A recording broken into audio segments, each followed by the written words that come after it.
এ যেন গাছে উঠিয়ে মই কেড়ে নেয়ার মতো ঘটনা। স্বার্থ হাসিলের পর মার্কিন প্রেসিডেন্ট ডোনাল্ড ট্রাম্প থেকে যেন দূরত্ব রাখতে চাইছেন ইসরায়েলি প্রধানমন্ত্রী বেনিয়ামিন নেতানিয়াহু। রীতিমতো অস্বীকার করে বসেছেন চলমান ইরান যুদ্ধে মার্কিন প্রেসিডেন্ট ট্রাম্পকে ইন্ধন যোগানোর কথা। ইরানের সঙ্গে যুদ্ধে যখন রীতিমতো হিমশিম খাচ্ছে আমেরিকা, তখন মধ্যপ্রাচ্যে অশান্তি সৃষ্টিকারী ইসরায়েলি প্রধানমন্ত্রী নেতানিয়াহুর এমন মন্তব্যে যে কারো চোখ কপালে উঠতে বাধ্য। কেননা আমেরিকা ইসরায়েলের ঘনিষ্ঠতার কথা কারোই অজানা নয়। যে কোনো অপকর্মে আমেরিকা এবং ইসরায়েল সবসময় থেকেছে একে অপরের পাশে। সেই ইসরায়েলি যেন এবার মুখ ফিরিয়ে নিল আমেরিকা থেকে, যেন আভাস দিতে চাইছে পরিস্থিতির পরিবর্তনে সবচেয়ে কাছের বন্ধুত্বের সম্পর্কেও ধরতে পারে ফাটল। তবে নেতানিয়াহু যতই অস্বীকার করুক না কেন, ইরানের সঙ্গে চলমান যুদ্ধে শুরু থেকেই ছিল ইসরায়েলের সম্পৃক্ততা। অনেক বিশ্লেষকদের মতে গেল বছরের 12 দিনের ইরান ইসরায়েল যুদ্ধের প্রতিশোধ নিতে শহীদ আয়াতুল্লাহ খামেনি দেশকে উচিত শিক্ষা দিতে চেয়েছিলেন নেতানিয়াহু।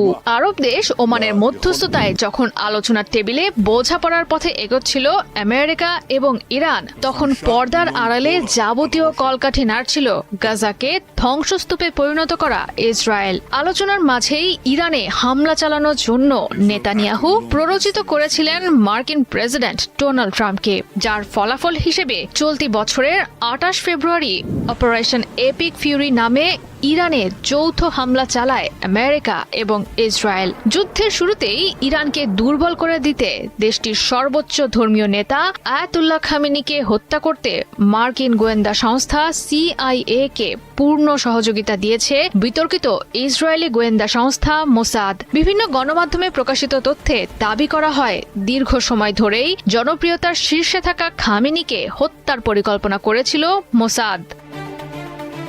সাম্প্রতিক সময়ে অনেকটা স্বপ্রণোদিত হয়ে ইরানে থাকা বিশ্বের অন্যতম বড় গ্যাস ক্ষেত্র পার্সে আক্রমণ চালিয়েছে ইসরায়েল। এর প্রতিশোধ নিতে মধ্যপ্রাচ্যে থাকা গুরুত্বপূর্ণ জ্বালানি ক্ষেত্রগুলোতে হামলা চালিয়েছে ইরান। ফলে আন্তর্জাতিক জ্বালানি বাজারে লেগেছে বড় ধাক্কা। ট্রাম্প জানান তিনি জানতেন না ঘনিষ্ঠ বন্ধু ইসরায়েলের হামলা চালানোর কথা। তবে ট্রাম্পের এমন বক্তব্য বিশ্বাসযোগ্য নয়, কারণ আমেরিকা এবং ইসরায়েল উভয়ের নীলনকশায় রক্তাক্ত এখন ইরান।